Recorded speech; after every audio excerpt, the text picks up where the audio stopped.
So he can walk around wherever he wants. Sure, yeah, and but the it clip does is- have a clip, yeah. So that's right here. Oh, great. Okay. Yeah.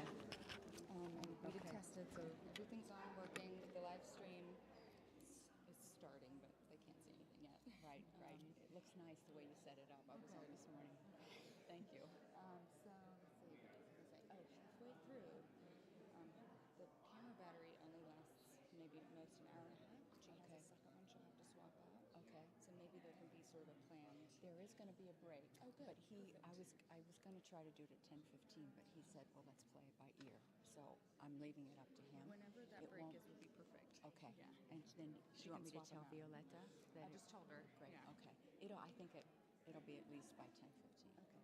We'll be in good shape then. Great. And then I'm going to grab her a cup of water. And then, yeah, I'll just be here the whole time. I've got some stuff to do further Okay. before. Oh, bless your heart. Gosh, Oh worked on my it God. all day yesterday. Oh my God. It's a huge project. It's a huge project that I had to learn as I went. Yeah, it took a lot of grace, I'll tell you that. Well, you survived. Almost Right? done. Okay. Almost done. Okay. Okay, so I'm going to do that for her and try not to be so sweaty. No, it's okay. That's why I opened the door. I Yeah, it can't does open, feel all the better. windows are locked. And I think that's everything. She's Wonderful. Pretty good. And she's Okay. got Rennie's number. Rennie texted me, somehow remembered that the password to the computer wasn't something she had written down for me. So she remembered and texted me. Oh, wonderful. So, Okay, yeah, thank you so grab much. her a drink and I'll Okay.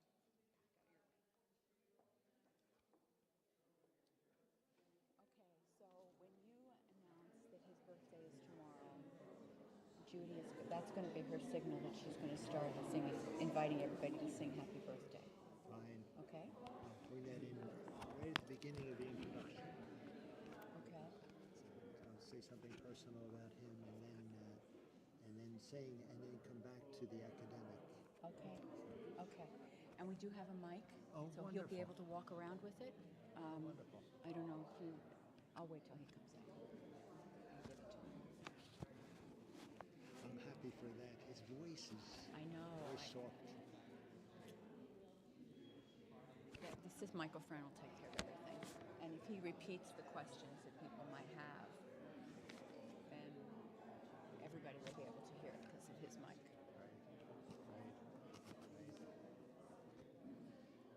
That's the best way.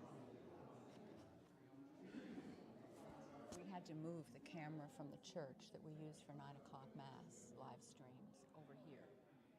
And I wasn't sure that was going to actually happen.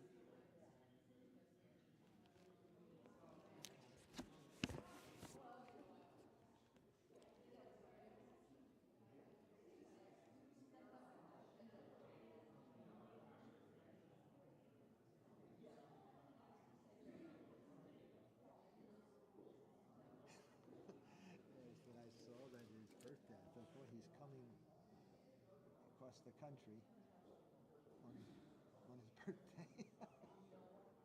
And flying back. He flies back on his birthday, right? He's very simple. I mean, he's very easy. Not demanding at all. Good morning. Good morning. Hi, good morning, Nancy. Good to see you.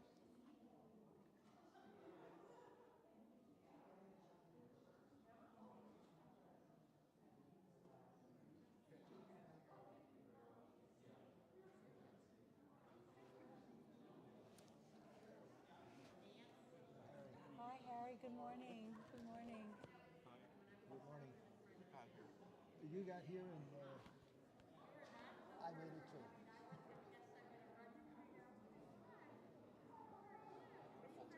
It's gorgeous, isn't it? Beautiful, this garden. You've not seen it? I've been here a number of times. I guess I never saw that before. The sun's coming right in or in and out. Yeah, I didn't know what the weather would be like. I had initially, when we talked about it, hoped that we could have the reception outside. And I guess we could have moved everything outside, but that's okay. People can go out when they want, and we'll just leave the food inside. Same apartment across the street. This is not school days. It's okay. Yes, it's okay. Wonderful. I was surprised how in the parking lot or the rectory, there are new signs saying don't park here. There used to be one right on the edge. There used to be one right on the gate, but maybe they took it down and said somehow no parking, church property or something. But they painted the gates recently, so maybe that sign didn't get put back up. I didn't see it, no. Oh, I just okay. went right in and I thought, this is wonderful. There's plenty of space.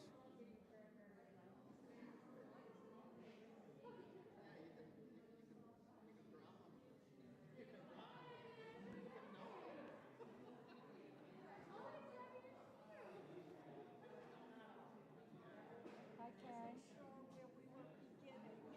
Oh.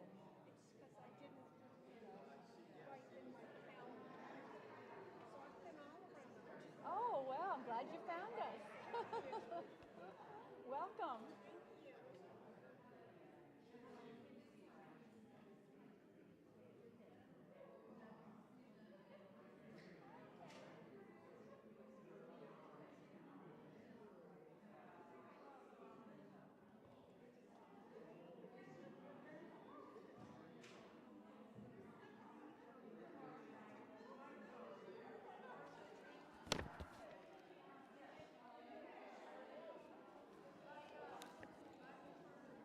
People who are watching, can they watch it live? I wonder. So Marilyn's. Meryl, I sent it to her this morning. As soon as I got it, when I sent it to you, I sent it. Well, she was on the same email. I received the link this morning, and I sent it to you, and I sent it to Meryl right away. Just because you wanted it to send it to Tom Reese, and I didn't know. I thought it's probably he's not gonna have time to send this to Tom Reese, but I'm gonna send it to Tom anyway, and he can make his own decision. At least you'll have it, but it'll be recorded, and people will be able to access it afterwards. Fine. They access that by the link, the same link, or is? I think so. I'm pretty sure. Yeah, I'm pretty sure. But I haven't tried it, Tom. I hope to. Would there be a glass of water? Yeah, that that's what I was thinking for you and No, him. well, I don't need it, but Oh, I okay. was thinking for him maybe.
hello.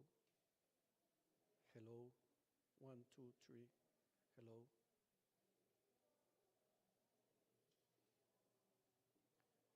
Don't hear anything yet. Okay. I'm going to go back and ask Violetta. Okay. I also put a glass of ice water Oh, thank you. underneath. Thank you. I was wondering about that. Yes, I only filled it like 3/4 of the way. but That's it's okay. really Thank you. Thank you so much. It's a real privilege. No, it's every mother wants to talk about his child, her child. I'm so grateful that you want to do that. Oh, yes. Okay. I'm going to leave the doors open also, but if it gets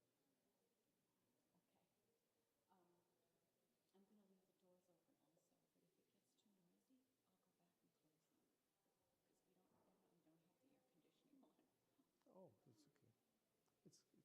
Oh, that's okay. It's hot. Oh, okay. Okay, it's about 9:36. Should we Okay. go ahead and get started? Now. Now? Hello.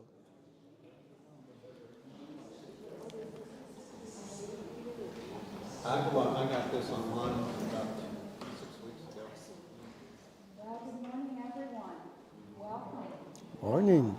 This is the first event that members of our Ignatian retreat team have participated in person. And it's the first time we've done anything with Ignatian spirituality in person. So we're delighted that you could be here and join us. Before Father Tom introduces Father Rossano, I just wanted to give a couple housekeeping details. First of all, the restrooms are through this door and on the left-hand side, and they're marked. Father Rossano will talk for 30, 45 minutes or so, and then we'll take a break and have time for questions. When we've exhausted ourselves, or maybe exhausted him, we will have a reception in the rotunda of this building. And you can stay there if you like, there are chairs, or go out into the garden in this lovely day. We ask that you not bring food or drink into the chapel. The Blessed Sacrament is here. And there are a number of people who are making this event possible. First of all, the Office of Ignatian Spirituality, and Carlos Ayudar is the Executive Director. The Jesuit Conference for Canada and the United States, and Brian Paulson is the president of that conference. Thank you. And Father Harry Guide is the superior at the Gonzaga Jesuit community, and they are also helping to underwrite this effort. And Father Tom Gavin is our person who has been the contact and the initiator of this event. And of course, our parishioners in Holy Trinity are providing the space and a number of other refreshments that we'll have the opportunity to enjoy. I think that's all. Welcome, everyone, and Father Tom Gavin.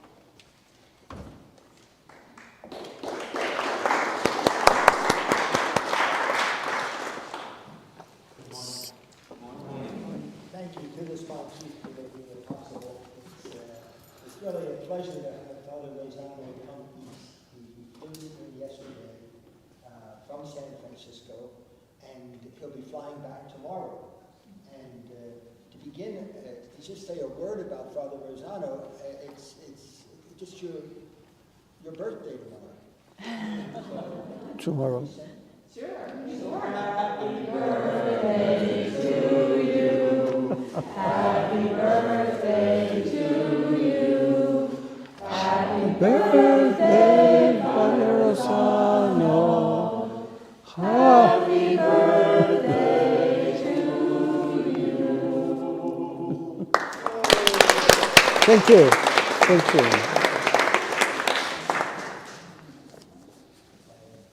5:30.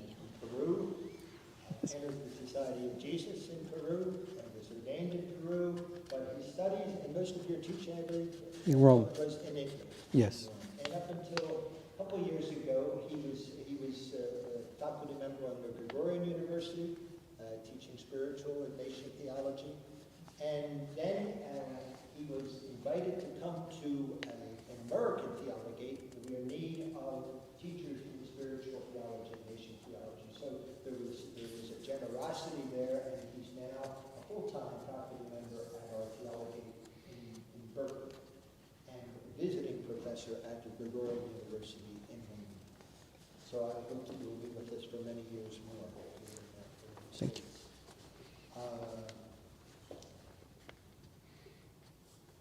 Most of all, thankful for what I believe has been divine providence in bringing Father Rossano here, and I do hope that this is a moment of grace for all of us. So I begin by praising God. Glory be to the Father, and to the Son, and to the Holy Spirit, as it was in the beginning, is now, and ever shall be, world without end. Amen. Thank you. The micro is working? It's working? Oh, so good morning. Thank you very much for the happy birthday.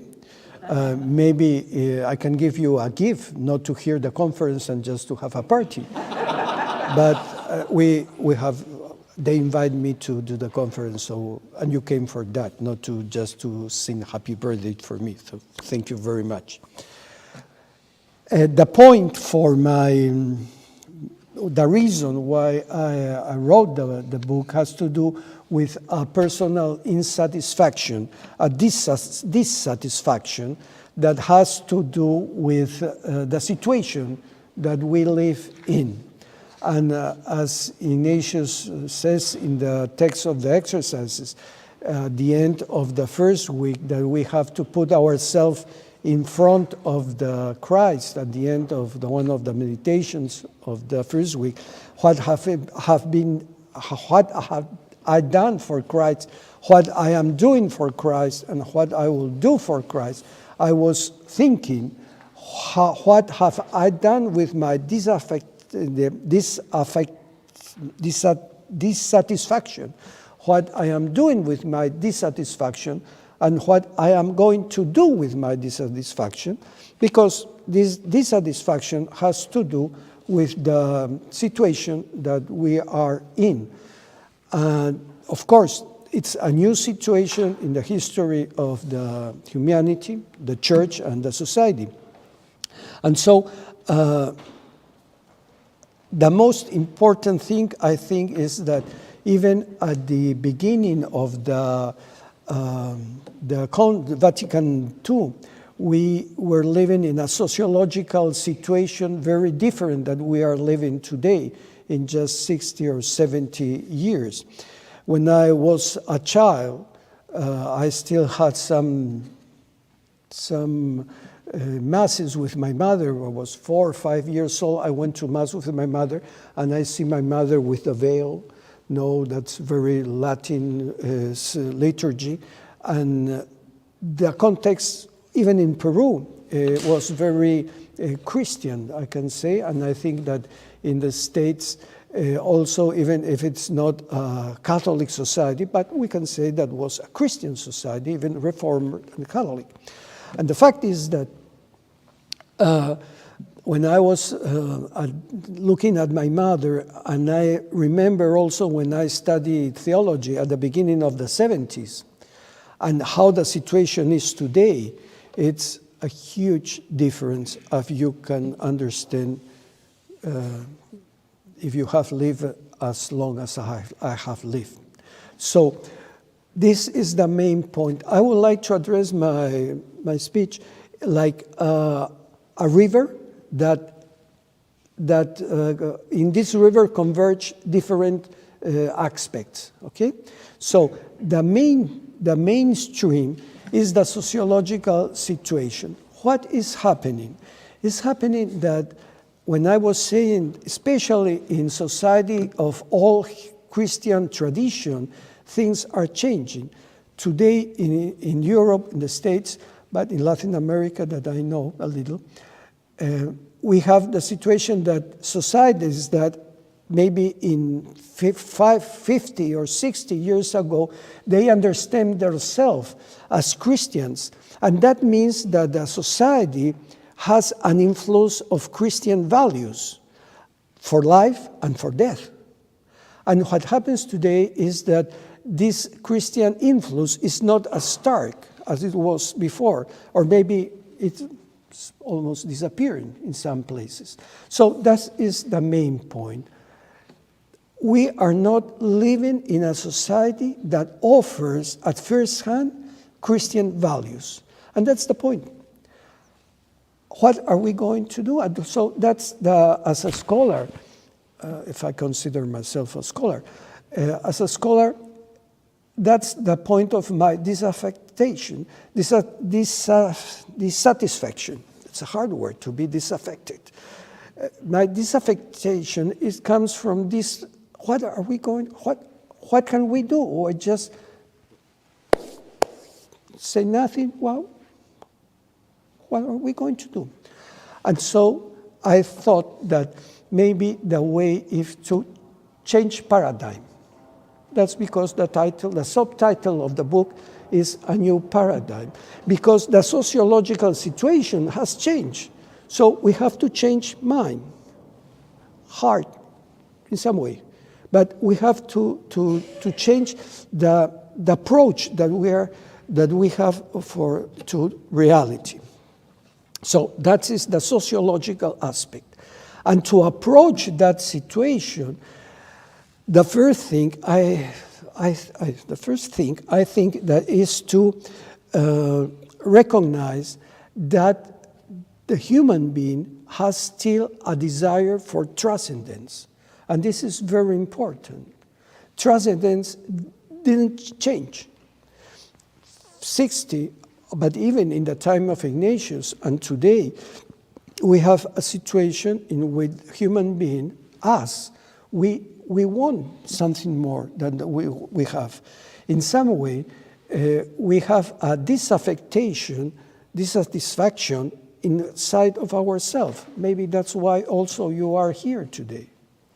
Because we feel that things are not going the way maybe we want they to go, but that doesn't mean that should go the way we want. But anyway, we understand that we hope, and we hope that God is going to what? That's the point. We want to return as it was 50 years ago. It's impossible. So we have to think, how are we going to approach? So the first point is more philosophical, which is the human being still have a desire of transcendence. Our society, the guys that we know, and ourselves, we have a desire that is bigger than us. So that still works, and that's a very important point. And the other important point is that the orientation of that desire is to mystery. And that's the other word that we have in some way to rescue, transcendence and mystery. Mystery is that a word that we have that we don't understand. That's part of the mystery. That we don't understand, but we trust in what is happening. We don't understand what God wants from us as believers, as a society, but we hope that He wants something, and we try to understand through discernment and through our prayer what He wants. So the point is that if we make a comparison between Ignatius and our time, we can understand better. So Ignatius is a man that has a very deep experience of God, and his genius was to understand how to help other people to have the experience he had in a very ordered way, no? And when he wrote the exercises, he is given a method, but also a method to understand the relationship with God through discernment. So it's the relationship for a man with God and with a method to understand each other. But 300 years before, for example, with Freud, what happened? Freud is not religious. He's secularized, so he's not a believer in the Jewish tradition. And what he does is he discovered a different level of our mystery, which is the unconscious. So he discovered that trying to understand this mystery that is inside us, which is unconscious, through a methodology which is psychoanalysis, he can help people to be better. And so the point is that in 300 years, and also today, and today in a more explicit way, we don't understand our human being, our psychological condition in relationship with God. We understand it through science, psychology, anthropology, sociology, and the first approach for our being humans is not the transcendence to mystery, but through science, and that makes a really big difference. So when somebody has a kind of problem, even I don't feel good, so you have, maybe you are sick, maybe you have to go to the psychoanalyst or psychology, but we have lost, and that's what I call the secularization of intimacy. Our intimacy, we don't put our intimacy in relationship with God. We analyze it through science, and that's a secularized way to understand ourselves. Because in a secularized society, other people talks about a detraditionalization of the society, because there's no more a first approach to tradition, but to my experience, to myself. And that's why today we say that we are spiritual but not religious. But I'm not going to talk about this. The point is that when we look at Freud and we look at Ignatius and we look to ourselves in the social imaginary that we have, we realize that we don't have an approach to God as it was done 500 years ago. I mean, we don't have in a sociological, I hope I make me understand, no, not in a sociological way, but of course in a personal way. So the first point is to rescue these two dimensions of ourselves, which are transcendence and a relationship with mystery, because mystery is not against science, but is a way to not remain in prison with our reason, because science is reason, and we can approach God with reason. We approach Him through our heart, our love, our belief, our hope. And so the point is that this open to transcendence has to deal with mystery, not refusing science, of course, but you understand there's different levels, okay? So, another point is that how can we approach mystery? So I talk about a sociological level, a philosophical level, which is transcendence and mystery. And now, how are we going to approach mystery? Well, the first point is just to realize that we have to give sense and meaning to our life.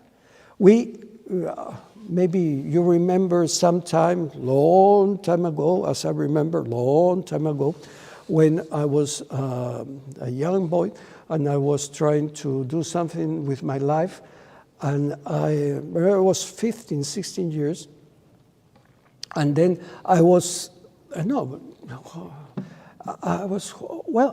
living, I am alive, but I don't have a reason to be alive. So what am I going to do? You remember that? Welcome to humanity.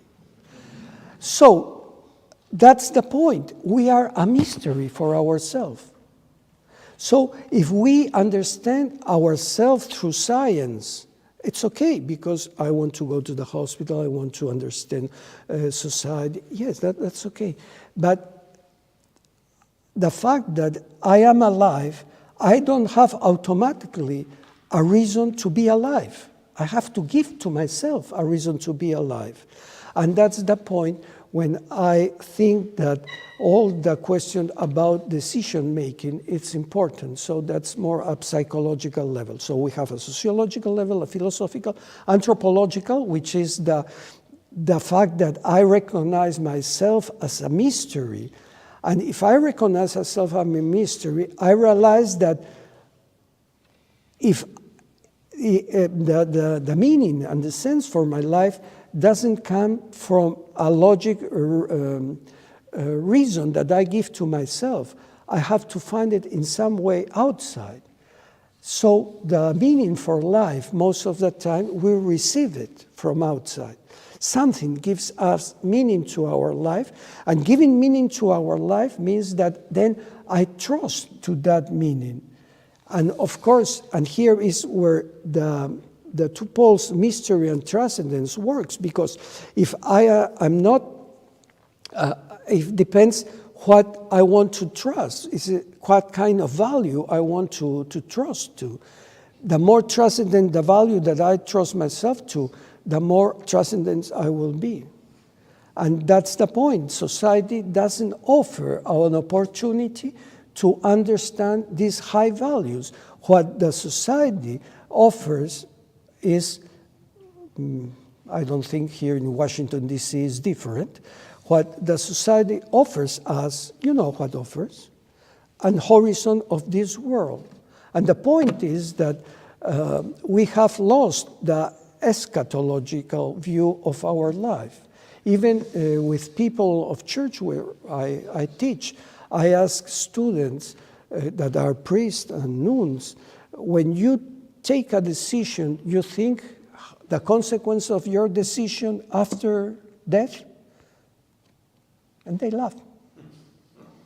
And they laugh because we take, it's not because we don't believe. We believe, but the society makes us feel that it's naturally to think that after death is not life. There's nothing more.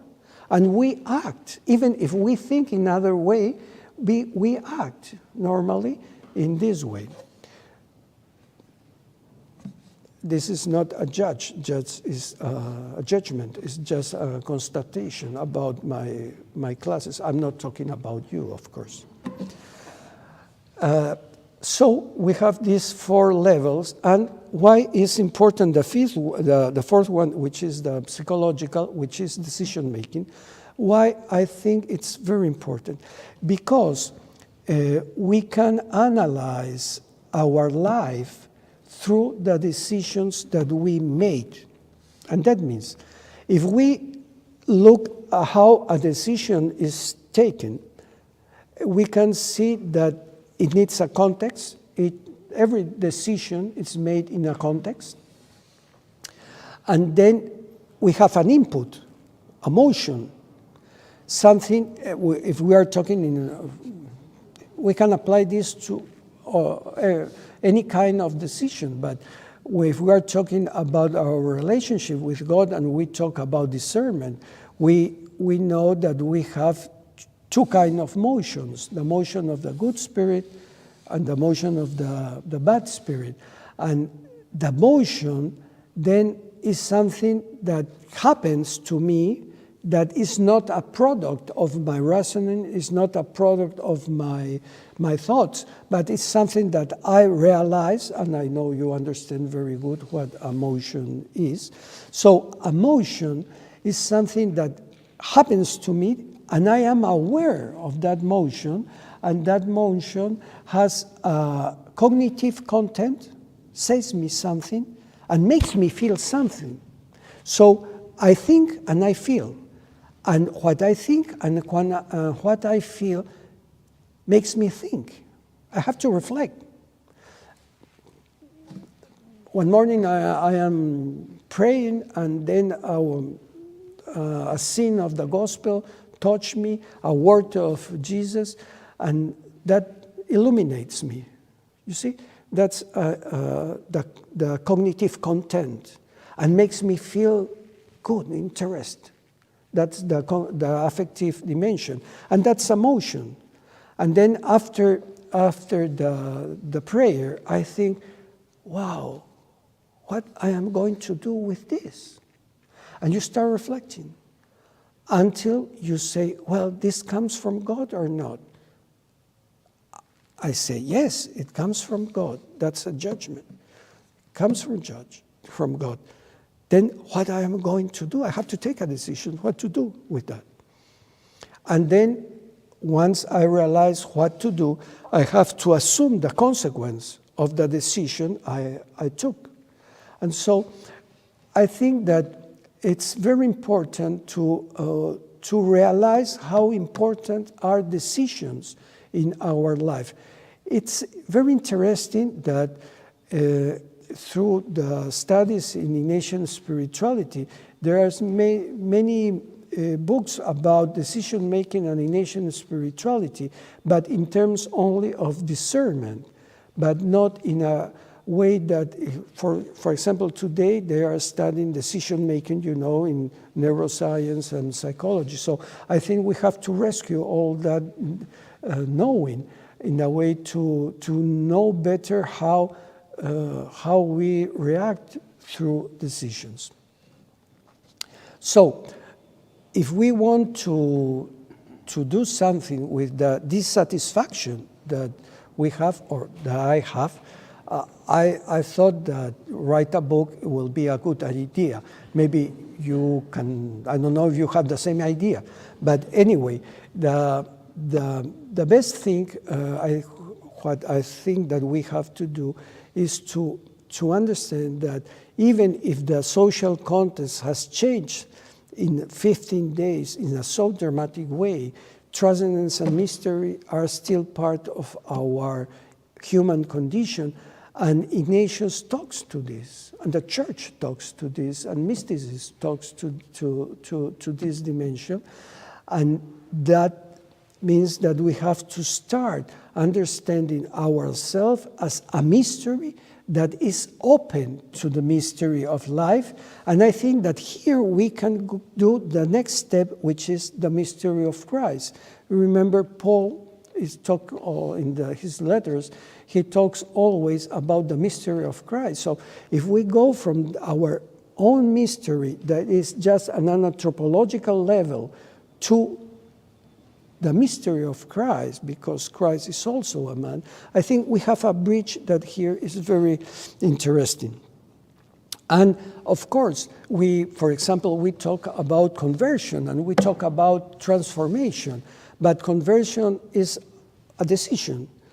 We transform ourselves in God, as God wants, through our decisions, because our decisions is an answer to what God asks us. When we talk about vocation, we are talking about a motion that someone receives, and he understands or she understands that he has to answer in a way. And that's what phenomenology also helps today, because it's common to say that today we still have this dimension of transcendence to mystery, and we know that still God calls us, but the way because the social conditions has changed, are not the same from 50 or 200 years ago or 50 years ago. We have to understand how God talks to us in this dimension of transcendence and mystery, you see? Because the social condition has changed, and that's where phenomenology helps a lot to understand. And of course, the fact today is we are believers, but we have to be in a real neutral contact with reality to understand how this relationship between transcendence and mystery happens in the real world. Not with a theological framework that we have to apply, but that's the way, and that's at this point is clear why we need to understand what is happening and then to renew our theological framework. Because I don't think that, well, this may be a discussion among theologians, but I think that if we have to change mind, we have to understand what's going on. What's going on? As it happens when I talk with a person, I have an idea of one person, and talking with that person, I realize that my idea was wrong. So what we have to do is to understand how people relates today to transcendence and mystery in the society, in the secularized society that we are. That's very important. And of course, that with decision making is very important. And the last point, the last level, which is very important for the Ignatian tradition, I think that we have to rescue a very simple word, but very important: contemplation. Contemplation is the way. I won't say it that way. What do I want to say when I say contemplation? I want to say it's a relationship with God that is understood in the Greek Latin tradition, but also Orthodox tradition, as a very deep personal relationship with God, a very intimate relationship with God that goes beyond concepts and beyond imagines. And I think that in this point, if we understand that today people are saying of themselves that they are not religious but spirituals, they are saying, I trust what I experience. So I think that we have to understand that Father Brian, I'm sorry about what I'm going to say.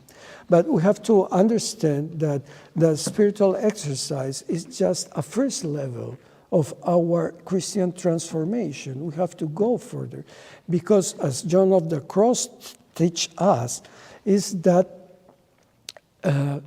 we begin our journey as believers through meditation. We meditate the Gospels, we meditate a preach, we meditate a reading, but then when our relationship with God goes deeper, we just need to stay with Him. And that's all the contemplative develop that I understand some of you know very, very good. So, from a Jesuit point of view, I think we have to rescue contemplation in this sense, not in the sense of the second, third, and fourth week of the exercise, which is the contemplation of a scene of the exercises that I have to meditate because I am going through it during the exercise to a kind of protocol, we can say, to achieve some goals or some graces. So what's important at this point is that I have to we have to understand that this kind of meditation is the beginning, and the Christian life is oriented to a very intimate relationship with God, and this means contemplation. So one of my important points is that we have to rescue in the Ignatian tradition this way to understand contemplation, and that is why in the second chapter of the book, I make a long list of Jesuits that belong to this tradition. So at this point, I think I have said what I have to say. I can resume saying that the mainstream is the social condition in which we are, and there comes a little river, which is transcendence and mystery, and then the other one, which is the understanding of myself, the anthropological way, understand myself as a mystery, and then decision-making, and then contemplation, and finally we arrive at the end, that is the sea. I don't know if we want to make a break, or we open to, because I talk about half an hour more or less. I don't know.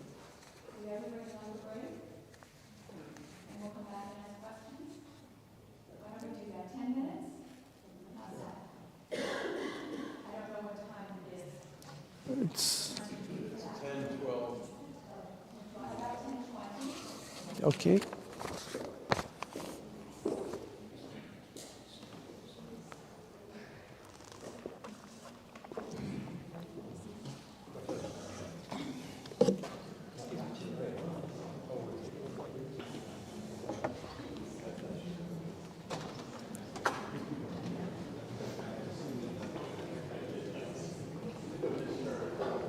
In that last part, you said a great deal. And I think that's where the questions will come, Oh, from the contemplation. and the contemplation. Well, yes, that's it. Transformation goes in that way. Do you know of Harvey Egan? at Boston Yes, of College? course. He has said that we exercise a point of departure in a way that you never go beyond the mystical horizon of the spiritual exercises, but they are a point of departure. Oh, yes. Thank you so much. That Oh, was so welcome. interesting. Welcome. Freud, have you also, just went out of my head. His younger contemporary, they had a great falling out.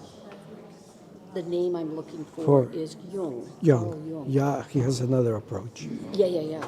But he talks about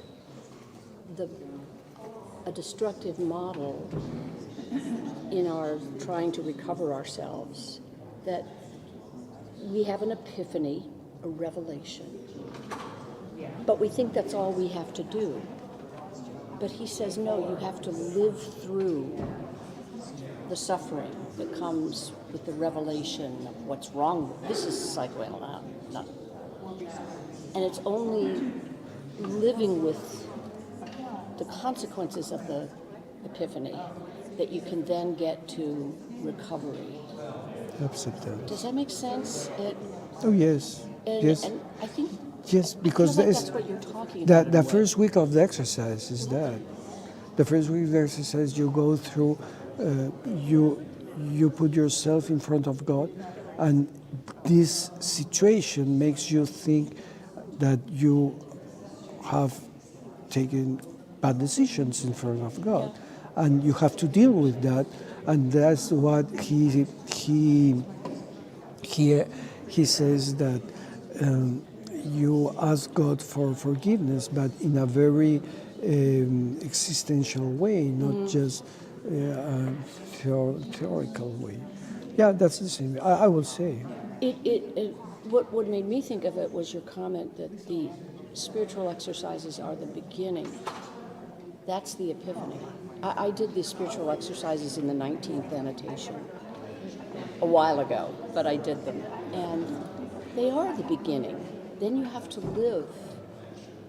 You have to Well, live. that's the beginning of your relationship with God, yes. and then you have to acquire a mythology in the relationship with God, and then you have to go further in your life. Yeah. And what I'm saying is that at the beginning, everything it's very conceptual, meditated, but then, as in a relationship with any person, you start knowing the other person, and if things go good, you feel good with the other person, you don't need to talk. So that's very human too. Yeah, thank you so much. It was I'm looking forward to the conversation.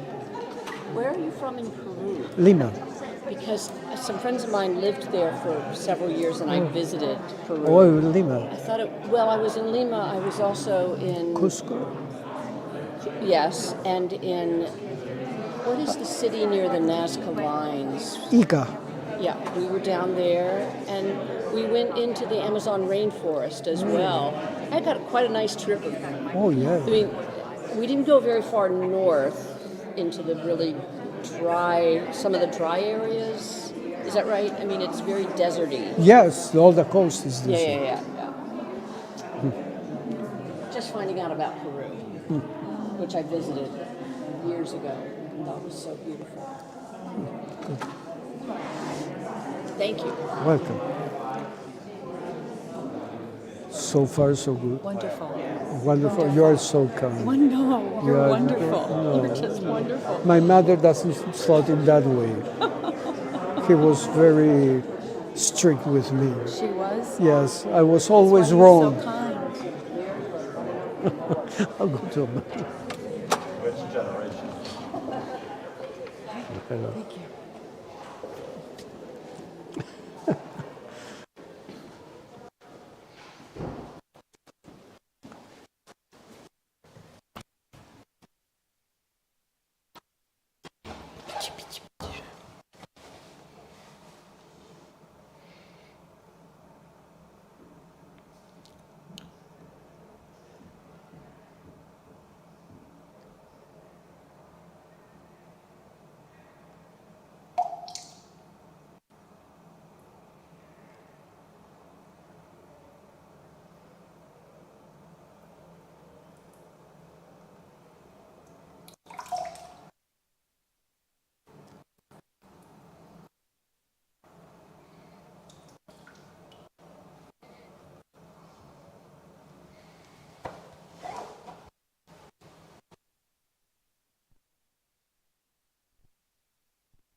I was a vocation director my first 5. So you were expecting something like this? Yes. I would also love to hear a little bit more about how you see Ignatian spirituality responding to these needs. Oh, And ask me that question. That makes the opportunity to say something. I also wonder about what your thoughts are about a person moving from the way that we pray from the exercises into contemplation, not Ignatian contemplation, but contemplation Oh, yes. we're talking about. How is that? How does that manifest itself in a person's prayer life and in life in general? Okay. Ask me. That's where I'm going. Well, then you ask the question. I'll see where they're going. How easy is it to get your book if I don't buy online? I'm 84 years old, and I do not do financial things online. I don't know how to answer. I'm sorry, because the way is normally to buy the book is through online. Yes, It's the online. only way. It's at your Jesuit sources, Marcia. On that piece of paper, did you get that card? I do. But I don't normally do things buy online. I don't like to but it's safe to put my credit card online. With the Jesuit sources, yeah, it is. Okay. Do you want me to get it for you and I can send it to you? No, honey, I'll get it. I can try it online. Okay, if you run it, yeah. And I just put the credit card number in and it's going to a Jesuit resource. That's right. You go in, this will take you directly to Jesuit sources. Okay. And then you can purchase this book and you put your credit card number in. Okay. But if you run into difficulty, let me know. I'm an old lady and I like to do things. We are getting older. Io sono mezzo italiano. Oh, veramente? Sì, parlo non bene. Non parla bene. bene. Ma la famiglia è italiana? Sì, Oh. half of it. The other half, irlandese. Oh, that's a great mix. Yes, they say that. I'm blessed. Oh, Blessed. thank you very much. Thank you. Oh, yes. Would you like some water? No, I still have. Okay, I think we'll go ahead and get started.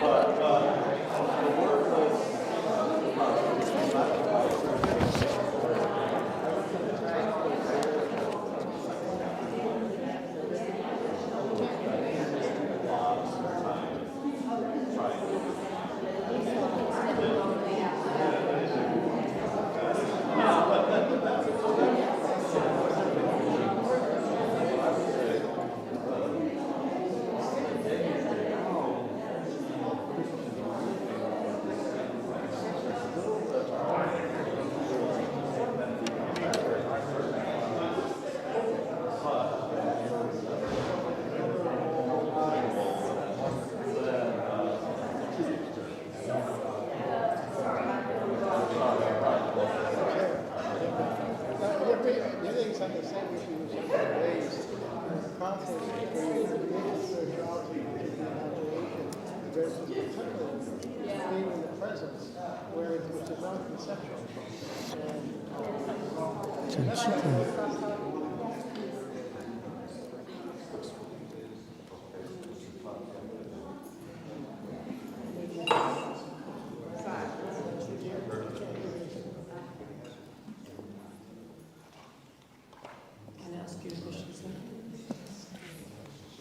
Please. Respected Professor Rossano, I fully respect your book and with all due respect, and you said some of the terms while you were saying that dissatisfaction, mystery, secularization, and we can't go back to 60, 70 years go back, and some of the other words, right, the reason to be alive. But what I understand from your talk is that because people is live stream, people are listening throughout the world, either it's Argentina or China or any other place. So what do you explain in layman's term the dissatisfaction? What I understand is it the dissatisfaction with the Church of Jesus Christ or the words of the God revealed to Jesus Christ? And what do you mean by the mystery? Because your book says the headings of the word says the transforming presence of mystery. Is it the mystery? And the third word you use is secularization. What I understand is it the secularization means submission to any other religion, or apart from Christianity, what we believe in the words of Jesus Christ, or is it compromising the words of God revealed to Jesus Christ thousands of years ago? But what we had to strive to maintain is the presence of those words on the land, on this earth, for the future and for the present. And what do you mean by we can't go back to 60, 70 years, 500 years? Of course, we can't go back to thousands of years back, because civilization is progressing, and each and every day we are progressing. But what we had to practice every day is the words of God revealed to Jesus Christ, which is present each and every day and alive each and every day since they are revealed at the time of Jesus Christ. And what I also... It's going to be hard to me to answer all your questions, so give me a chance. Yeah, please go ahead. Sorry for that. Okay, about the dissatisfaction. My dissatisfaction is that fact that I feel that we don't have a framework to approach today's situation. That's the point. From not only from the Ignatian spirituality, that's why I think that it's not the case to talk about Ignatian spirituality. And I think, and what I am proposing in my teaching is that we don't have to talk about Christian spirituality. We should talk about Christian life experience, and we not talk anymore about Christian spirituality, but Ignatian Christian spirituality. And the reason of the dissatisfaction is that, of course, all what I am trying to understand is, let's have a different framework to approach reality, because we are still people that desires God, and God talks to us. So we have to understand in a new way the new situation. That's it. That's it. And mystery, when we understand that mystery is a mystery, then we understand what is mystery. I don't understand what is mystery. Because that's what, then you understand what is mystery. Because the mystery is something that involves us giving sense that we find that, like love. We don't understand. Do we really understand a person we love? We understand we love, and we go together, and then that doesn't understand. You don't have to understand everything from the other people to love the other people. You see, more or less. What else? Secularization. Secularization is a worldwide phenomenon, not only Catholic. We see Jews, we Muslims, we see every religion, Christians, Lutherans, Reforms, they are having the same trouble, because it's a new condition that it has been very fast, like a tsunami, something that is bigger for us. So secularization is, I will say, to understand myself, my intimacy, without a transcendence dimension, just with something that and to resolve my life in this world without something else. So to make it clear, I hope so. I mean, do you believe that Christianity is an independent religion as anyone others, and we believe that Jesus Christ has to be associated only one to the Church of Jesus Christ, and we don't want any other to be associated with our Christianity or Church of Jesus Christ? And is it secularization means we had to submit to others, or we had our lives to be controlled by others, and our churches have to be occupied oppressed by others? Do you believe these things? Well, the belief in Jesus Christ is not independent of the people you believe with, which is the church. So when you believe in Jesus Christ, you believe in a community that has his identity, has his believers, his liturgy, and that's the Catholic Church, and there's the other Christian denominations or confessions. Of course, interreligious dialogue is something that we have to promote, but to understand better others and better understand our identity. That helps. But Jesus Christ is not exclusive. It's for everybody, for the whole humanity. And that's why we have to be open to everybody. I think so. Yeah, I fully understand and respect your Oh, good. Yeah, I don't want to take others' time. Well, thank you. I just want to make sure that Christianity is an independent religion as any other religion. Just, are you yes or no? Oh, every religion has its identity. So I won't say independent. I will say I am a Christian. I am not a Muslim. I'm not a Jewish. I have my identity, and I have in this huge group of Christians. There are Catholics, and I am a Catholic, as far as I understand myself.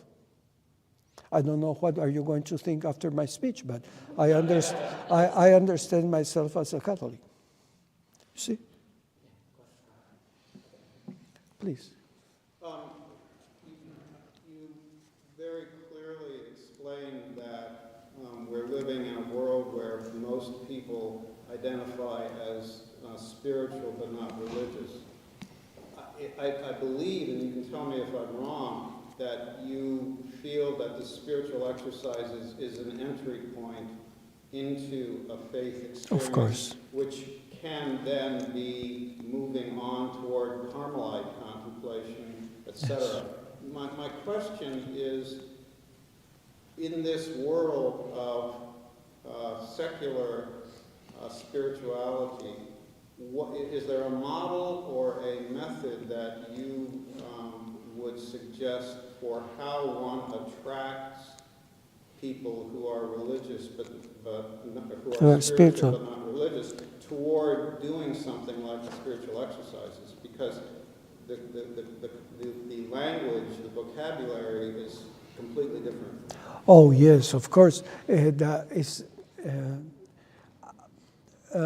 What I was saying in the first part is that phenomenology is very important. So, for example, we know that there are experiences that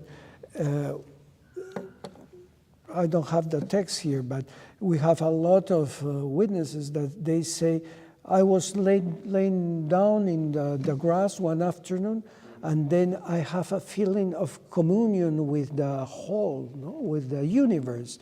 And that was very energizing, was very nice. And I feel very glad. I do not understand anything, but something was there. There was a presence. And I was very happy, very, you had that experience, no? With nature is very common. So one person should ask to himself or herself, what is this? And then maybe read something or ask something to somebody. And so if that person comes to me, I will say, oh, you are having a very nice experience of transcendence. When we see the Greek philosophers that they built up, so Plato, for example, Neoplatonics, when they build up that marvelous theoretical construction about relationship with transcendence, they are having the same experience that we are having, because that's human. That's human. When a person that is not a believer says, oh, I have to do this because my conscience says that I have to do it. How come my conscience has to obey? How come I have to obey my conscience? You see? That's not correct. I am not going to do that. And maybe faith doesn't have to do nothing with that. Or the other point is the aesthetical experience, the experience of beautiful. When we see something beautiful, we open to it. No, we go beyond. We look in something beautiful, calls to us. So that's our experience of transcendence, that we don't have to approach in a dogmatic way. If somebody comes telling me some kind of that experience, I have to help these people to reflect on that, about transcendence, about mystery. But if I say, well, that's not the right way to understand the Christian faith, that you are wrong, you have to go to the Eucharist, you have to confess. So maybe later, but to start, you have to receive this experience and help people to understand that that's what I was saying, a kind of experience of mystery.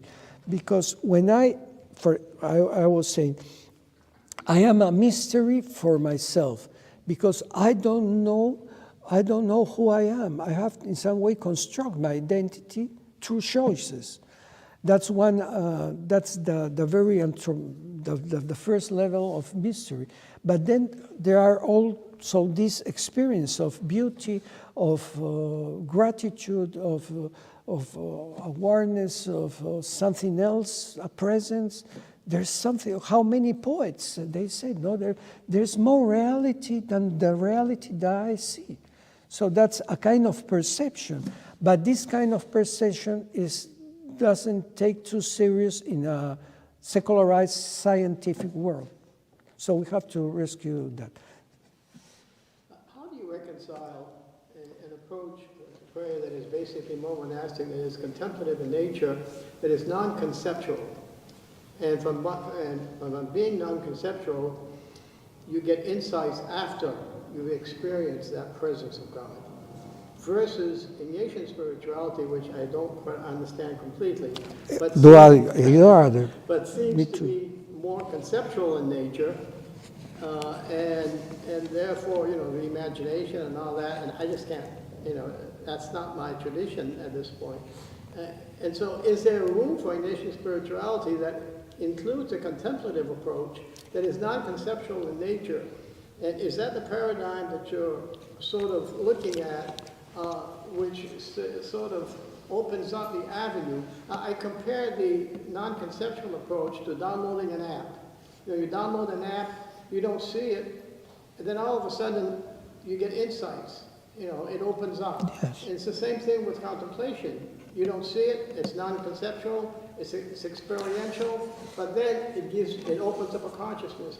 But then if you start doing Ignatian spirituality with all kinds of concepts, you block that experience of contemplation. Yeah, the point is, thank you for that question. The point is that we, normally, we identify Ignatian spirituality with spiritual exercise, and that equation is not good. That's the point. Because to recover the Ignatian mystical tradition, as I want, is just to say that we have to understand today that people want to have experience, and they are looking at some kind of experience of transcendence. I think that if we offer from the Ignatian Christian life contemplation, that contemplation is part of our tradition, I think that we can help people to feel better in the Ignatian tradition. And the point is that why I think that we don't have to talk anymore about Christian spirituality, spiritual theology, and Ignatian spirituality, because that way of thinking belongs to a paradigm which was Christianity. And in a post-Christianity society that I already explained, the sociological condition, in this post-Christian situation that we are, that people doesn't have the relationship with authority and tradition that my generation, for example, had. We have to find that, we have to understand that what people want is to make experience. And experience doesn't mean only meditation, implies also contemplation. So with a new word, Ignatian Christian life, I just want to say that is more inclusive of contemplation and meditation. Because when we think, if you heard the word Ignatian spirituality, you think spiritual exercises, no? No, so it's broader. Yes, brother, of course it's broader. It's part of our tradition. So where is it, what's how do you separate Ignatian spirituality from the spiritual exercises? Because you should read my book. No, I'm sorry. No, it's because I show, especially in the second chapter, that there are a lot of mystics in the society. Because that's a problem. During the second part of the 16th century, just Ignatius died in 1556. And the society was trying to have an identity also in the way they used to pray. And the new generals, there was coming in a lot of people, young people, and they are saying, how are we going to teach these people to pray? They say, okay, the Ignatian way is through the spiritual exercises.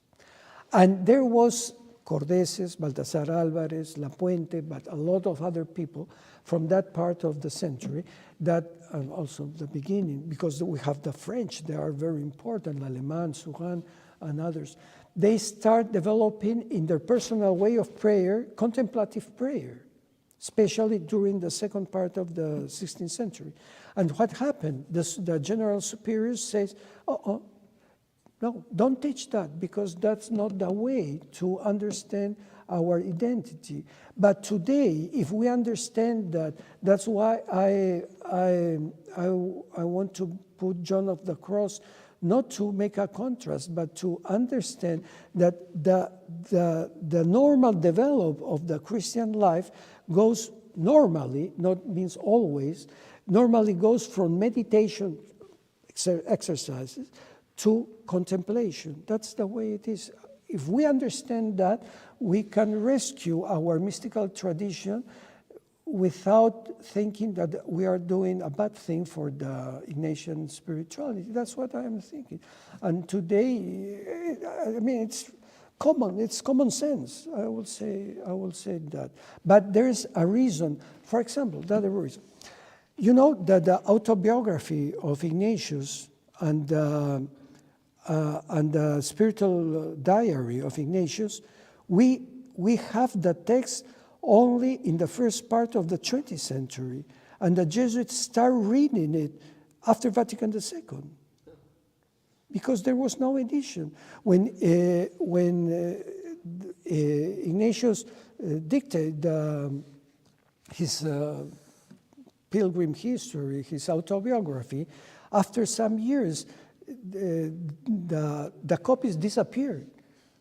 And Rivadeneira was the official biography, he wrote the biography of Ignatius, and through centuries that was the official way the society passed.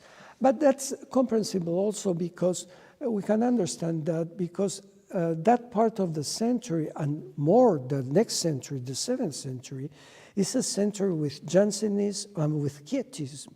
And with this way of prayer, and the way Ignatius tells his life, maybe they thought that the situation was not so politically correct. But the fact is only Jesuits start reading and praying with the spiritual diary and with the autobiography after Vatican II. You see, that's a kind of tradition that the world missed, because there's another huge problem. At the end, are you getting bored? No? Keep going. At the end of the 7th century, there is a lady, Madame Guyon, in France, which has a very interesting contemplative life, but there's a very important bishop, Bossuet, that starts saying that that's not Catholic, that's not Orthodox. And another bishop, Fenelon, starts to defend Madame Guyon. And so it was this fight between these two French bishops. And at the end of the 17th century, the Pope says, okay, what Fenelon says, some sentences, he was kind of condemned. Today, it's another way. It's another thought. But at that time, and from that part, nobody will talk about mysticism. And the society was just making publicity of the exercises. So the word mysticism disappeared. And that's why, especially during the 19th century, to be a mystic is to be a strange people. No, it's, oh, he's a mystic. No, it's something. Yeah, because they're a special, extraordinary experience. And that's the point. Today, for example, who is a mystic? A mystic is a man or a woman that has experience of the mystery. If I am a mystery for myself, it means that I am a mystic with a very human point of view. And the one who has experience of the mystery of Christ can be a Christian mystic. But I think the human condition is a mystic condition because we are involved in the mystery. But why we talk of secularized society? Because this dimension of mystery in the daily life disappeared.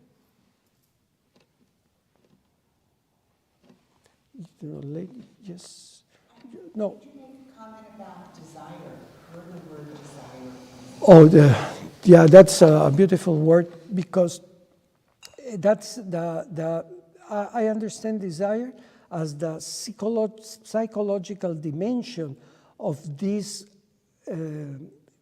human condition that has a longing for something else. That's it. When I was talking about this affect,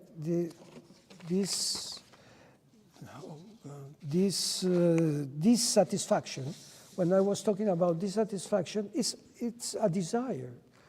How come? In Italy, once I wrote a comment in the newspaper. Italians are always having a better life, and they are always insatisfied. Yeah, how come we have a so good level of life and we are not satisfied? And that's the point. This dissatisfaction has to do with the human condition as human condition. That's, wait. Yes? I just wanted to ask, when I came to this lecture, I was thinking about changing the paradigm, and you were talking about somehow or another, I think my experience of people coming into the exercises, they have a Christology, and the movement of that to accommodate all the secularization, you know, and that's kind of where I kind of don't always maybe fall short a little bit in that them recognizing the need to change their view of Christology, their view of Christ, to meet and to move into the secularization and still, you know, explode, to change the paradigm that they come in with, kind of. So I guess I was trying to just get you to talk a little bit more about that, the changing of paradigm. Yes, I think the key word is mystery. We have to help people to recognize not the mystical, the mysterious dimension of life. I think that's the way I found more effective to help people to understand, because we move with the framework of our reason. We want to understand everything. We want to, and when we understand that we don't have to understand, but to love, that's the point. That's the point. We don't have to understand. Excuse me? We don't have to understand. No, because but the Greek tradition and our tradition says that the mystical, if you look at the cloud of unknowing, say the first step is understand that you don't have to try to understand. The beginning of to become a wise is to understand that you don't need to understand. In a rational, but in another way, yes. Please. So, Bill,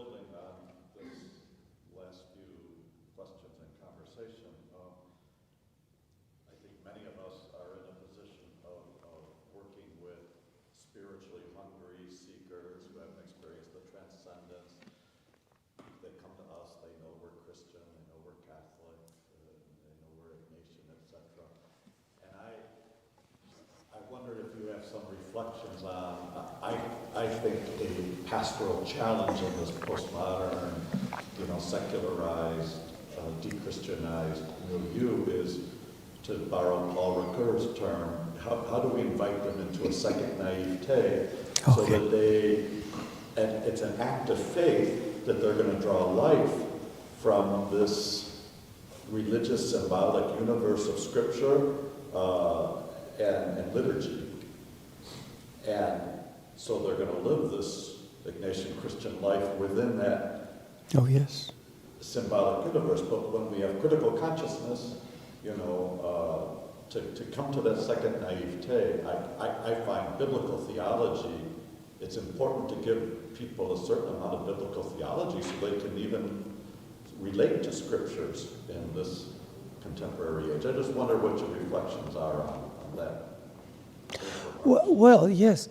If we go back to more than 1,000 years ago with Origen and with Gregory of Nyssa and all these people, they are trying to understand the experience of Christ, assimilating the Old Testament and the Greek philosophy.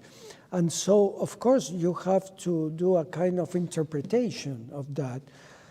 And the point is that today we will say, for example, you are not going to read the scriptures as Origen did, of course, because we have a kind of method of interpretation of the scripture, and you have to do that.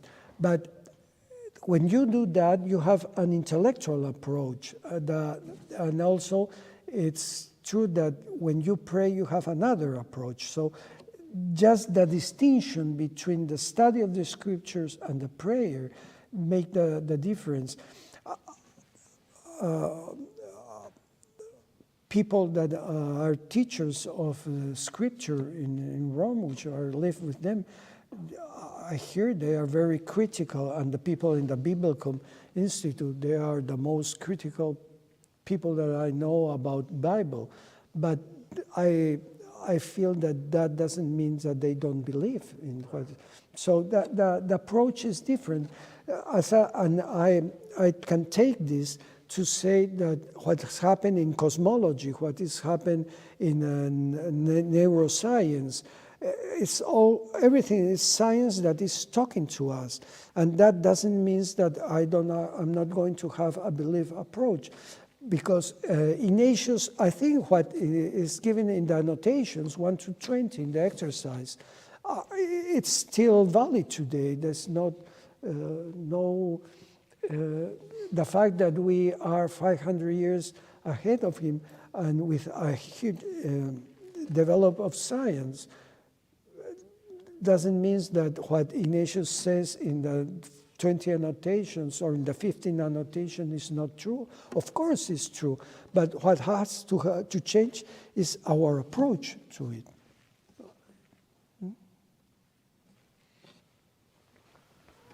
You say that if contemplation is part of the normal development of Christian life, then Ignatian tradition should incorporate it into its, quote, normal, quote, understanding of Christian life. And I'm wondering, when you used it to say that the Ignatian tradition should incorporate it into its normal, what is the meaning of those quotation marks in terms of normal? Normal.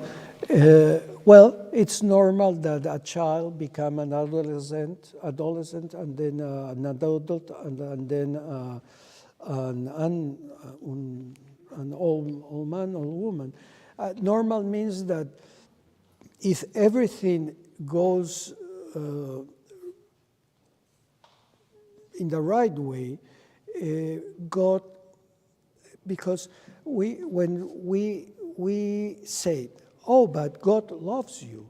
Of course, God loves me, but that is a statement. If I want to have the experience to be loved by God, I have to have a relationship with Him. And the relationship with Him is going to take time, it's going to take energy, it's going to take... but if that goes normally, means that that relation is going to go deeper, deeper, deeper, deeper, deeper.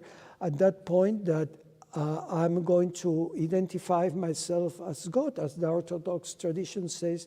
We talk about sanctification, but the Orthodox tradition talks about divinization, which for us Catholics is a little more problematic. But the normal develop means that God wants to have an intimacy relationship with each one of us, and that means that for achieve that point, we have to love Him beyond everything, and the neighbor as I love myself. You can't anticipate it in a way. You can desire it. Oh yes, no, that's the point. You have to desire it, because the example that I like to put in this point is we are an empty glass. Our human condition is the glass, but a glass can't give to himself the water. Somebody has to put the water. So that's the grace of God. There also, you mentioned John of the Cross, and he said that those who are drawn into a dark night, as it were, when he talks about going through purification. Then he says, why doesn't God call everyone into contemplation? And you say the saint doesn't know. He doesn't give an answer. Oh yes, that's the problem. Yeah, that's the question. We can say why, for example, I think why did God appear to Paul in his way to Damascus only for him? Why he didn't appear to other people? Why he was so patient with Paul, with Peter, instead of giving chuk, wake up, Paul, wake up, Peter, wake up, Peter. He was very patient. No, you know the whole that's. He's the boss. I don't know. He does what he wants. I'm sorry. That's a mystery. Yeah, of course. Can I make a point? Yes. A short one, please. Yeah. Respected Professor Rossano, of course, many of the Christians throughout the world are dissatisfied, and also we are hopeful, and we believe in the Jesus Christ and the words of God. But at the same time, you say that Jesus is for everyone, and you also acknowledge that Christianity is an independent religion. And as per my knowledge, Jesus Christ is to be associated with religion, Christianity, and like others Moses have for Judaism, and Islam doesn't exist anymore in this world, and we don't have Muhammad. And also my point is, what is your perspective about is this struggle for survival as Christians in this world will keep on going on? What are your points? And what, as you have interacted with the students, as your professor, you have traveled so many places, and what do you see the future for Christianity, and what are the wise words of wisdom throughout the world, people listening in the for the future of Christianity?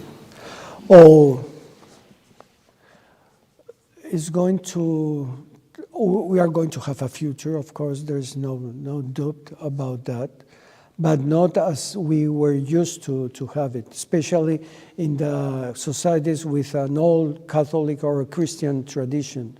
We are going, in Italy, we talk about the little Catholic Church, even if it is recognized that Italy is secularized, but not as much as France or as Spain, for example, or Germany. So we are going to become little communities.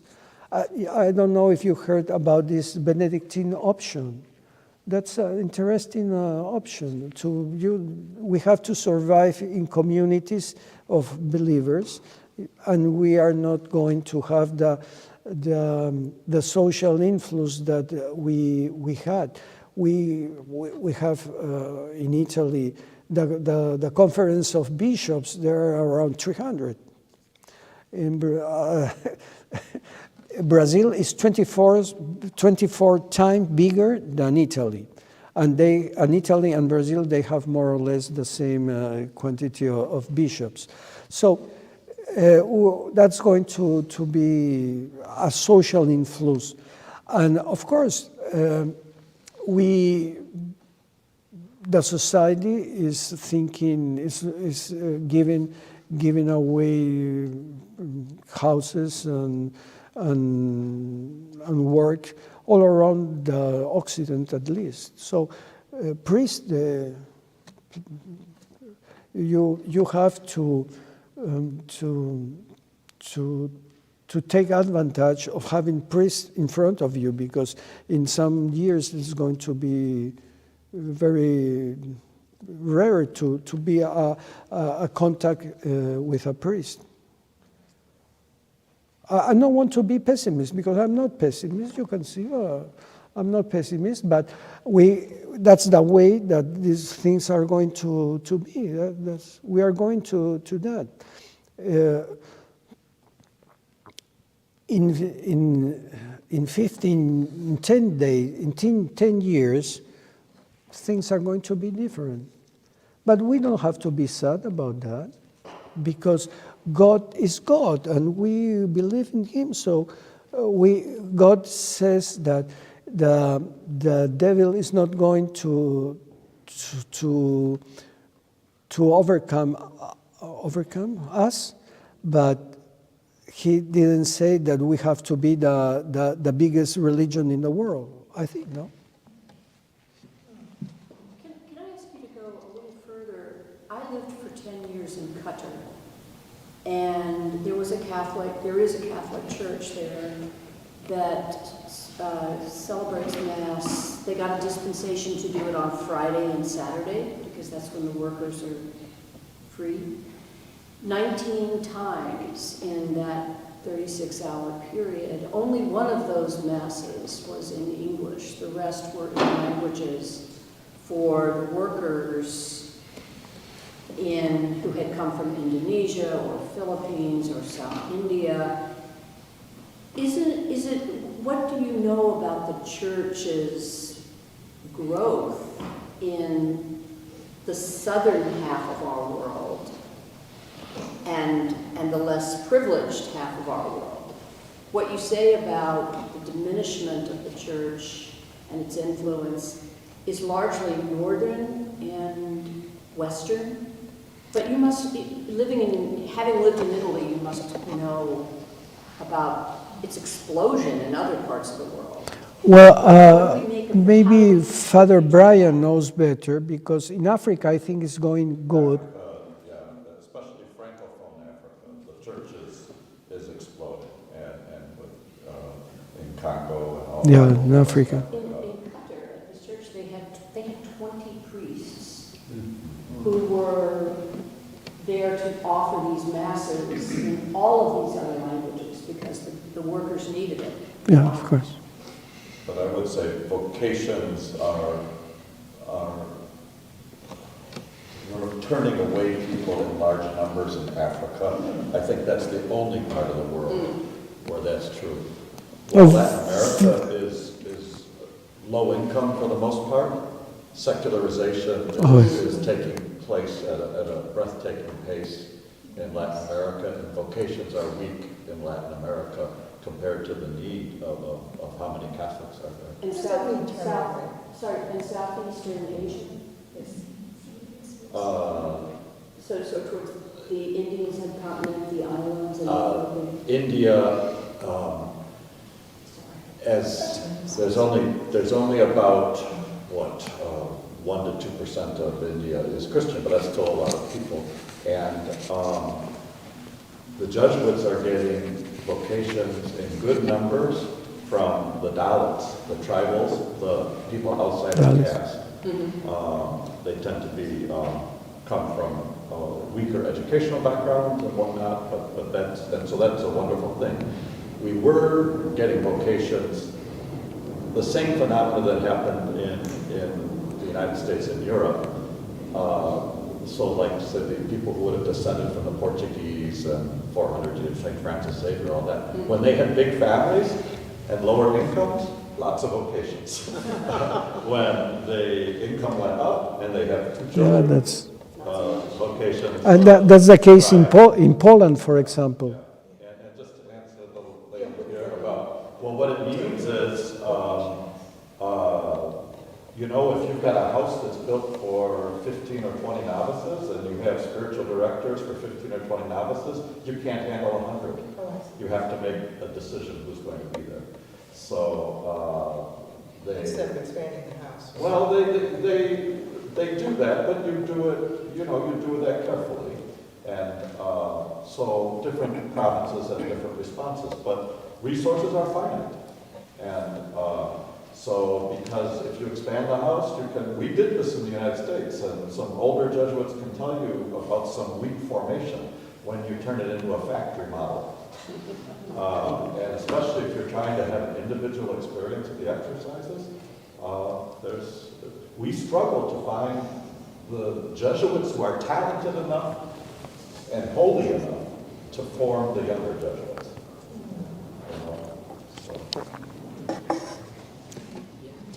Wait. I'd like to get your thoughts about what you think the role of women is in the new paradigm. Well, there's no new paradigm without women, of course. No. I'm just an experience. In 1986, I was studying in Brazil. I was with my master's in theology there, and I used, as we use when we are scholastics, we go the weekend to a parish, and it was a poor parish, and there was 5,000 people, 50,000 people, one priest, and that parish runs very good thanks to women. They go to the parish, minister of six, the Eucharist ministry, the biblical ministry. Oh, they were wonderful things.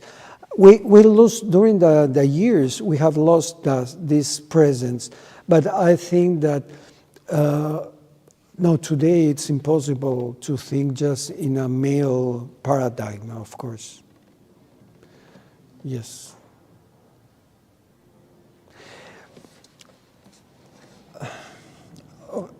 To understand, from my point of view, why are women so important?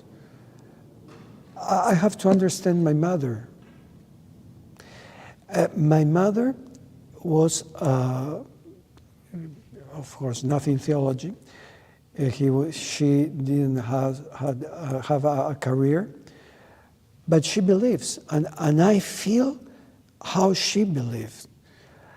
And I think that it's different the way a man believes than a woman believes. That's what I can say. So if we lose this affective way women relate with God, I think we are losing half of the body. Yeah, because I can understand myself without this piety of my mother. But the fact is that, of course, I am not talking the position of the woman in the church in what I can say the bureaucratic. No, of course, that the Pope Francis, I think, is doing his job. But my concern is about this dimension of the piety of the woman. Maybe sometimes I feel that they are, as we are, getting a little secularized. So that's the point. I think it's clear. No, it's important. We can go forward without this affective relation with God that the woman's had.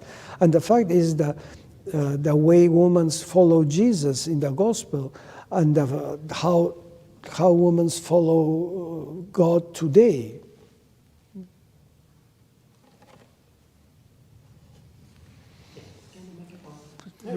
Wait. One right, one left. I have a follow-up. So what is the essence of Ignatian spirituality without the exercises? Where what's the essence of the humanity without woman? Yes, it's both. We can understand Ignatian spirituality without exercise, but we don't have to make the identification that the spiritual exercise is the Ignatian spirituality. That's the point. You can't separate. Oh, we can say, of course not. No. We have to open the mystic, the mystic. I don't like to see the mystic because it seems like extraordinary experience, but it's not extraordinary experience. It's the contemplation, the Christian contemplation of God. So one is not a methodology versus an end? Excuse me? One is, it would seem to me that spiritual exercises are more a methodology. Oh, yes, of course, it is. So you can't separate the two. No, well, there's also a methodology when you want to contemplate, because contemplation has also the rules, how to avoid distractions, how to have some ascetical attitudes, to eat, to drink. Yes, of course, to be a contemplative. Even in daily life and not in the cloister, of course, you have to follow some rules. Nothing without rules. Well, I'm not sure God operates that way. Well, maybe we don't have the same God. The invitation to contemplation many times is, God sort of speaks to you and picks you up, and then you say, what the hell's going on? And then all of a sudden, you get the insight afterwards. But you haven't built the steps. It hasn't been a rational methodology. No, it's not rational. It's practical. The same way that when two persons get married, of course they are not going to follow the civil rights or the Constitution or the derecho, the how you say derecho civil, the right civil? No, it's not maybe civil. No, civil right. You have if you want to have a good marriage, you are not going to follow the legislation about marriage. You follow your love to the other person. But that implies that you are obeying the rules. Nothing without rules. You see? With God, the rules are for us, not for God. Because we have to make ourselves available to His presence, to His will. Otherwise, how can we understand discernment? Discernment is a way to follow some rulers, to understand where to go and to accept the good spirit and to refuse the bad spirit. Yeah, but Paul got knocked off his horse without any rules. He was violating every rule possible, but he got knocked off his horse.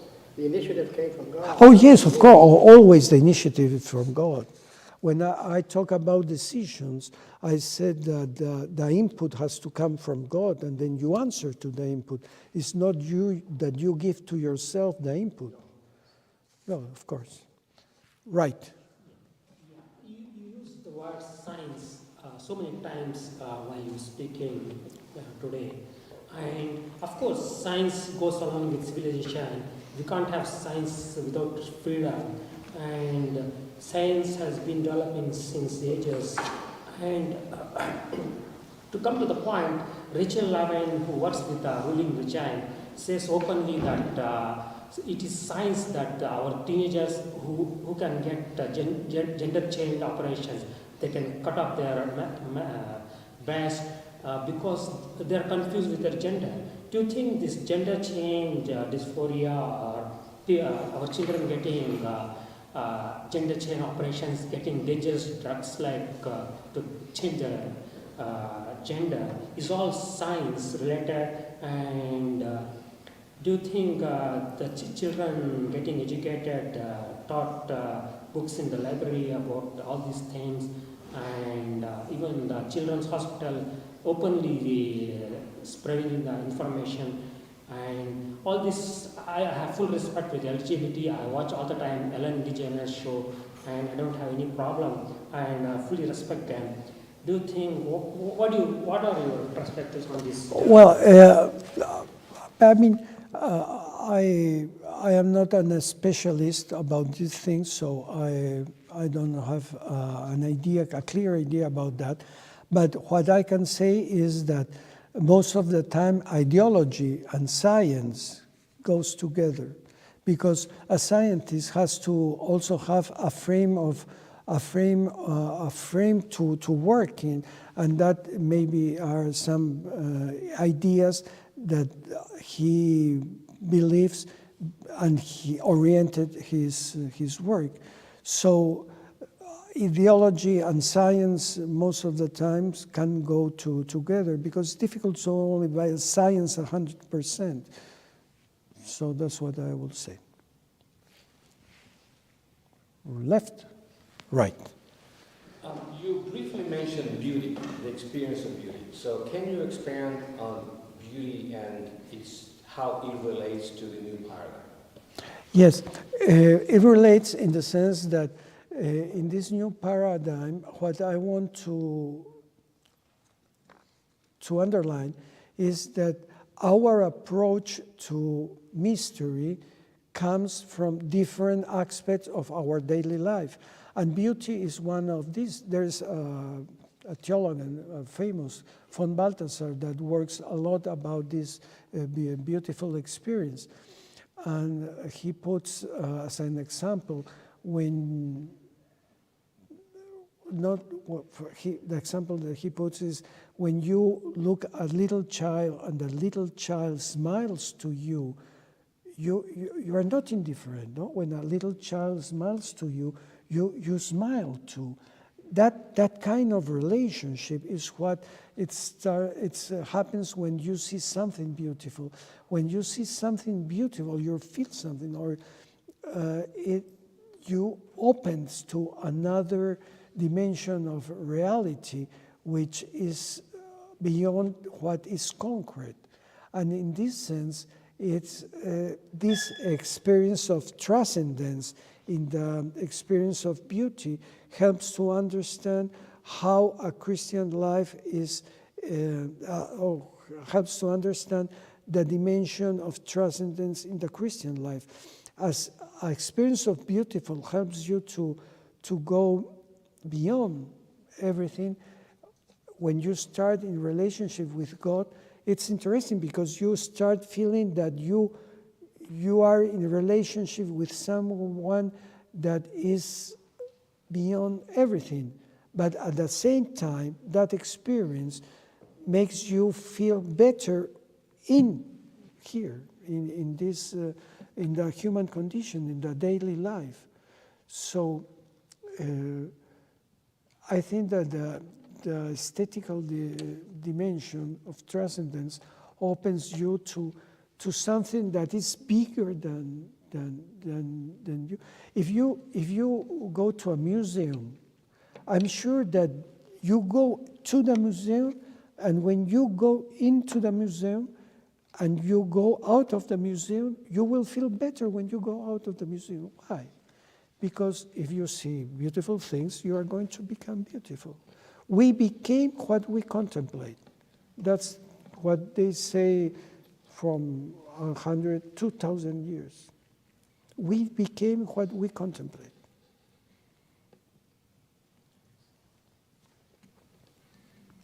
Yes?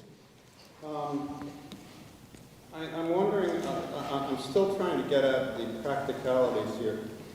The word evangelism, how to throw that into the mix. So one, the church, the practitioners of Ignatian spirituality should evangelize because that's how you reach the people who are spiritual but not religious. At page 125 of the book, you say, finally, it is necessary to always be mindful of the obvious relationship between mystical experience, historical context, and tradition. If this network of relationships is not deepened, there is a risk of forming an atemporal conception of mysticism with serious consequences for its understanding. So my question is, what does that look like? What does deepening this network of relationships look like in the process of bringing people into the Ignatian tradition? And I'm not arguing with you about the importance of mysticism No, I understand. I'm not arguing about any of that, but how do you bring somebody from that world of being religious, spiritual but not religious, into any form of Ignatian spirituality without being involved in the tradition and the practice and the spiritual exercises and the core experience of the spiritual exercises, which is an experiential process, if I'm making any sense. I'm trying to see what it looks like in practical terms. Without the spiritual exercises. With or without. How do you see it? How do I see it? Just to support that and the conversation, maybe one way to perceive it is to the lay people, as opposed to the traditional religious hierarchy and rationalizing all of this wonderful material that way. Then how do we present it to the lay people to embrace? Yes.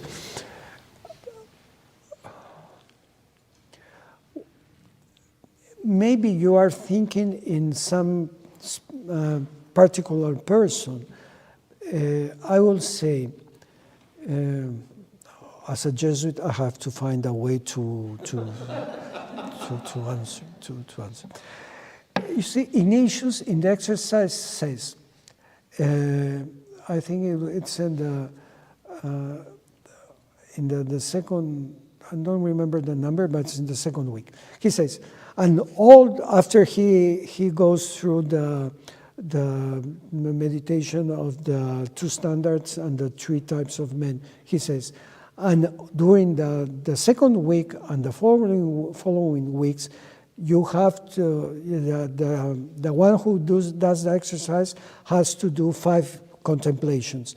But immediately after that, he says, you have to consider the situation of the person and be clear if what he's saying, if he cannot do 5, he had to do 4. But what is important is that he wants to do it and he's in a good way to do it, in a good shape to do it. So, there I can say something in general, but then we have to apply it in the concrete situations. I return to what I said. We have to help people to be aware of the dimension of mystery in our life. There is a dimension of the human condition that is not available to reason. That's the point. I will start always to that. But that means that it can happen in a very different way. When someone comes to me and he talks about his or her spiritual experience, what I think is, where is mystery? Where is mystery in this experience? And when I find it, then I begin. If I don't find it, I try to introduce this person into the mystery, try to understand that we don't have to understand everything. For example, my best friend died. It should be a reason for that. No, we think there should be a reason, but how can we find a reason to the death of my friend? So it says, oh, it happened, and we have to go through that. Or I am sick. Why? There's a reason, because maybe it's because of my sins or what? No, I mean, maybe yes, maybe no, I don't know. But we have to open to a dimension that is not available to our reason. Orthodox theologians, the theology of the Orthodox didn't went through an enlightenment as we do. So they have a theology that is more existential. That has a good part, but that's the dialogue with the culture is not as there's not so important for them. So also what we are trying to do, and I think Jesuits as we are trained, and it's our tradition, we want to understand what's happening, but from the part of St. Ignatius. If Ignatius says that God has a personal relationship with each one of us, and we are in a society that has a context. We have a context, we have a tradition, and we have the fact that God intervenes acts in the coordinates of time and space. And if He acts, we have to understand that. And of course, it's important to understand ourselves. That's what I think also for the formation of Jesuits is very important to understand the way we understand our tradition.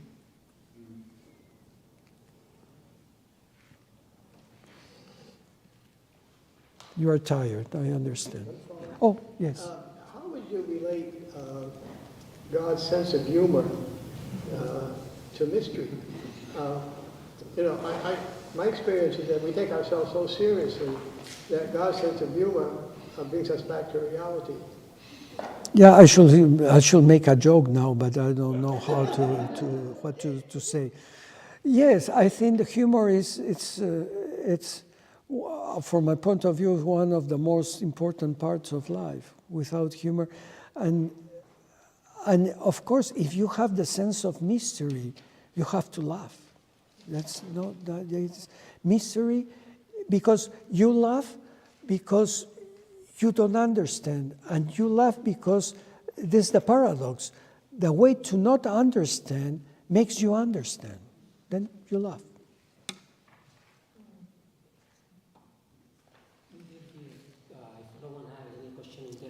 Nobody has another question? Yes. I like what you said. I think the most powerful thing I heard was that we are a mystery to ourselves. Yes. And that, maybe in that we can relate to the bigger mystery. Yes. First I have to... And that's a way to understand the mystery of Christ. Yeah. Because we see a man that he says that he is God. Oh, I don't want to interrupt you. No, that's it. Oh, we are in the mystery. Yeah.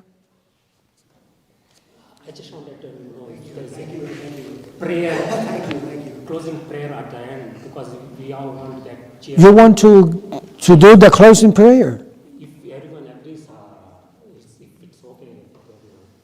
I think that there'll be time for conversations during the reception. Yeah, because it was a serious discussion. We all want to get encouraged because people are watching all over the world.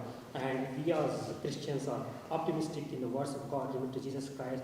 And we are confident that we struggle for our survival as Christians will be in the near future and we will be very successful. We have our people throughout the world, either in Russia, Siberia, Japan, China, Argentina, Chile, everywhere, and all the Europeans, our leaders are with us, and we won't give up. In the name of Jesus Christ. Thank you. Amen. Father, Son, Holy Spirit.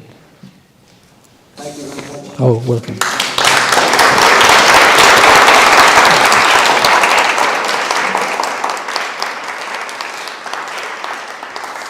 Thank you for your questions.